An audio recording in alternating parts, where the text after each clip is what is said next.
search for life is good. Aidil, bukan gua Pak. Selamat datang di Kampung Naga. Alhamdulillah kita sudah berada di rumah warga ya. Jadi kenapa adik-adik dibawa ke rumah supaya sekalian bisa melihat tata ruang di dalam rumah di Kampung Naga ya. Kampung Naga ini adalah salah satu kampung adat yang ada di Jawa Barat yang masih megang adat istiadat warisan nenek moyang.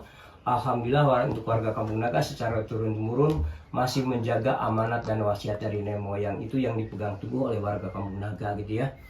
Nah, terus Kampung Naga ini letak geografisnya ada di Desa Neglasari, Kecamatan Salawu, Kabupaten Tasikmalaya. Kurang lebih dari Jalan Raya Tasik Garut menuju Kampung Naga 500 meter dengan turun tangga 444 tangga ya.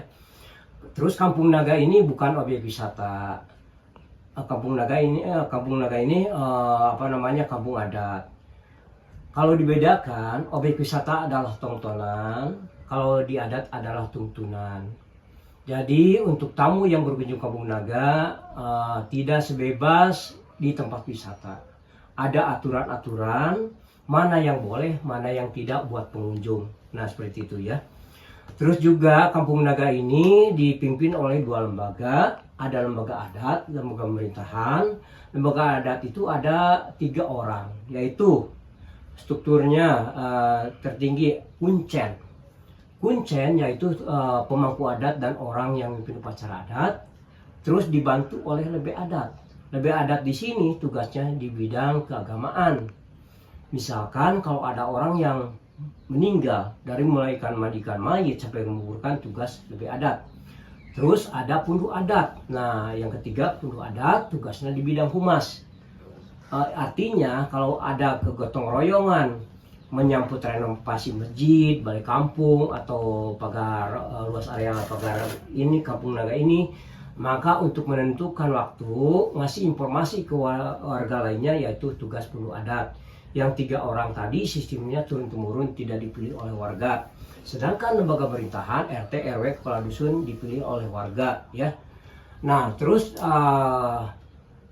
warga Kampung Naga alhamdulillah sampai saat ini tetap eksis menjaga adat dan budaya warisan nenek moyang. Contohnya seperti rumah di Kampung Naga semua panggung ya, tidak boleh bikin rumah permanen. Kalau kita telaah kenapa nenek moyang melarang bikin rumah permanen ya.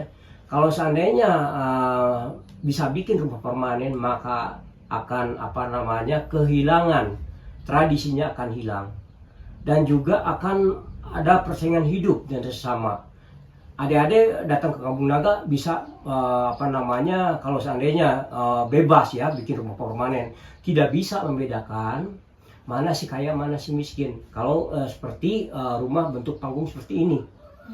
Ya, kalau seandainya di Kampung Naga bisa bikin rumah permanen bagus, wah itu bukan tradisi lagi, tapi kampung modern. Kalau seandainya dipersilahkan bikin rumah permanen, maka pola kehidupan yang ditonjolkan oleh nenek moyang Kampung Naga yaitu pola hidup sederhana. Makanya rumah-rumah di Kampung Naga itu semua panggung, ya. Mungkin dengan tujuan supaya tidak membedakan mana si kaya mana si miskin. Jadi untuk warga Kampung Naga secara turun-temurun itu menjaga pola kehidupan kesederhanaan dan kesetaraan. Nah itu.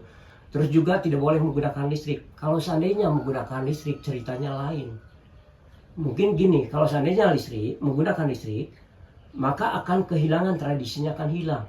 Bukan kampung adat tapi kampung modern kalau seandainya menggunakan listrik. Terus juga alasan yang kedua, kalau seandainya menggunakan listrik, tentunya akan mengakibatkan adanya persaingan hidup dan sesama. Contohnya warga yang di luar pakai listrik, tetangga beli kulkas, TV, yang lainnya ingin beli. Nah, akan timbul persaingan hidup. Makanya dengan tidak ada listrik, tidak ada persaingan hidup. Kita cukup tiap malam menggunakan lampu tempel, menggunakan minyak tanah. Nah itu.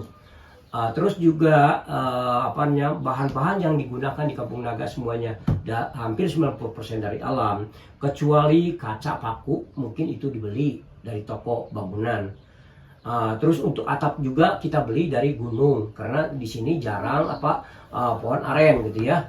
Nah, untuk bambu dan kayu warga Kampung Naga alhamdulillah mempunyai kebun. Jadi misalkan kalau merenovasi rumah itu nebang kayu dan bambu dari kebun masing-masing.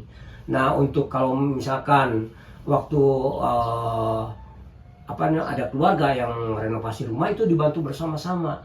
Gotong royongannya sangat baik gitu ya. Jadi di sini di Kampung Naga, warga Kampung Naga alhamdulillah masalah kegotong royongan sangat baik gitu ya. Misalkan kalau ini ada orang yang bikin rumah, tinggal nyiapkan bahan, terus nyiapkan makanan untuk orang yang membantu. Nah seperti itulah masalah kegotong royongan. Alhamdulillah sampai saat ini tetap berjalan dengan baik gitu ya, berjalan dengan baik. Terus juga dalam kehidupan sehari-hari warga Kampung Naga tidak lepas apa yang sudah diamanatkan dan diwasiatkan, apa yang tidak boleh dan boleh oleh nenek moyang. Nah terus juga tradisinya di Kampung Naga, rumah itu harus berhadapan ke utara dan ke selatan. Rumah ini menghadap ke selatan dan sebelahnya menghadap ke utara. Dengan tujuan saling berhadapan itu supaya saling saling memperhatikan dan saling membantu dan saling memberi. Contohnya gini, yang punya rumah ini lagi masak, tiba-tiba pingin ke WC, tinggal bilang ke tetangga sebelah, tolong jagain api. Nah seperti itu ya. Terus juga kalau misalkan masak, potong ayam atau apa saja, tinggal ngasih ke tetangga. Nah itu jadi mungkin tradisi-tradisi itu dijalankan oleh warga Kampung Naga. Dan untuk selanjutnya untuk mata pencarian warga Kampung Naga semuanya dari tani ya. Cuma tradisi dalam melaksanakan pertanian di Kampung Naga itu masih menggunakan sistem nenek moyang dulu. Tidak sembarangan waktu, tidak sembarangan bulan buat menanam padi. Ada bulan tertentu itu menurut nenek moyang yang biasa nenek moyang laksanakan. Untuk menanam padi itu hanya satu tahun itu 2 bulan, yaitu bulan Januari dan Juli. 2 bulan tadi bagus untuk menanam padi. Jadi warga Kampung Naga serentak menanam padi. Nah bulan ini bulan November ya ada terus waktu ditanamnya bulan Juli, November panen, terus Desember mencangkul, Januari nanam lagi. Jadi 1 tahun itu hanya 2 kali panen di Kampung Naga itu ya. Terus juga untuk sampingannya warga Kampung Naga mereka bikin kerajinan tangan, juga ada yang berdagang, juga ada yang cari kerja ke kota. Masalah cari nafkah itu bebas ya. Terus masalah kesenian di Kampung Naga, di sini itu ada kesenian warisan nenek moyang, salah satunya untuk religi namanya terbang gembrung. Terbang gembrung itu dipentas di waktu takbiran Idul Fitri, Idul Adha itu jadi takbiran diiringi oleh gembrung. Sedangkan untuk hiburan biasa ada angklung barang, terbang sejak, ya karinding itu bisa dipentas di mana saja. Misalkan kalau ada hitan masal ya, terus juga menyambut 17 Agustus, maka kesenian tadi angklung barang, karinding, terbang sejak itu bisa dipentas. Itu soal alat kesenian yang ada di Kampung Naga. Terus juga Kampung Naga ini adanya di tengah-tengah hutan ya. Jadi yang dibatasi di Kampung Naga itu luas arealnya 1,5 hektar. Di dalam 1,5 hektar itu hanya menampung 111 bangunan, terdiri dari masjid, balai kampung, lumbung padi. Terus jumlah kakak di Kampung Naga ada 104 kakak. Jumlah jiwa di Kampung Naga ada 287 jiwa ya. Sekarang sudah penuh, tidak ada tempat lagi untuk bikin rumah, maka warga Kampung Naga terpaksa sekarang tinggal di luar. Terus selanjutnya menurut sejarah Kampung Naga ini ditulis pakai bahasa Sunda kuno. Namun pada tahun 56 waktu itu zaman DTI pimpinan Kartosuryo. Tahun 56 DTI datang ke Kampung Naga. Waktu itu tujuannya ingin merekrut warga Kampung Naga diajak gabung sama DTI. Nah pada saat itu generasi terdahulu menolak. ajakan dari DTI karena dilarang oleh pemerintah. Nah, dengan adanya menolak, warga DTI itu marah sehingga salah satu rumah di sebelah utara dibakar pada saat itu. Sehingga karena bahannya udah terbakar, tidak lama semuanya bangunan hangus, ya. Terus pada melihat api besar, warga panik menyelamatkan diri keluar, sehingga pada saat itu buku tentang sejarah termasuk benda dokumen lainnya ikut terbakar juga, tidak bisa diselamatkan. Nah, untuk warga Kampung Naga merasa sayang, ya, karena buku tentang sejarah pada terjadi waktu terjadi dibakar tidak bisa diselamatkan. Nah, dengan adanya buku tentang sejarah kebakaran, untuk warga Kampung Naga merasa kehilangan jejak atau permen obor. Tidak tahu secara detailnya kapan berdirinya Kampung Naga, siapa pendirinya, asal usulnya dari mana, itu tidak tahu. Soalnya kan tentang sejarah itu ditulis tadi di buku sejarah. Sayangnya buku tentang sejarah pada tahun 56 pas terjadi dibakar oleh DTI tidak bisa diselamatkan. Nah, yang bisa diketahui itu patilasan nenek moyang sebagai monumennya. Salah satunya ada Bumi Ageng. Bumi Ageng itu tidak lama dibangun lagi, ya. Karena Bumi Ageng itu salah satu bangunan yang dikeramatkan hanya untuk khusus melaksanakan kegiatan adat. Namanya Bumi Ageng. Bumi Ageng itu rumah yang dikeramatkan, tidak sembarangan orang yang bisa masuk ke sana. Hanya lembaga adat seperti Kuncen, ya. Juga ada hari-hari tertentu, 1 tahun itu hanya 6 kali melaksanakan misalkan sebelum jaroh doa-doanya dari Bumi Ageng dulu. Nah, Bumi Ageng itu tidak boleh dimasukin oleh sembarangan orang dan tidak boleh diambil video juga, gitu ya. Terus juga ada tempat pangsalatan. Tempat pangsalatan itu adanya di bantaran sungai. Artinya tempat pangsalatan itu kalau sekarang mungkin dipanggil masjid. Kalau dulu nenek moyang menyebut tempat pangsalatan.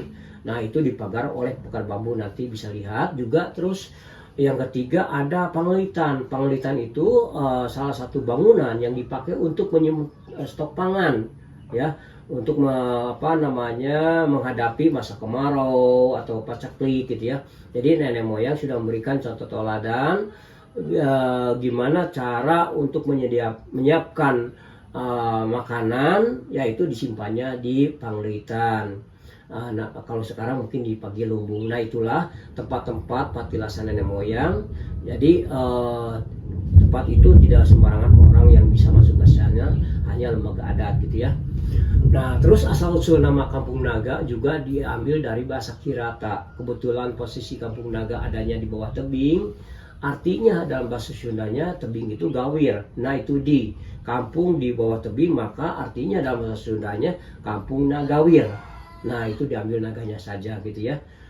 Itu kan kelihatan Kampung Naga ini di bawah tebing, ya, atau dikelilingi oleh tebing atau lembah, gitu ya. Maka bahasa Sundanya lembah atau tebing itu gawir. Nah, itu di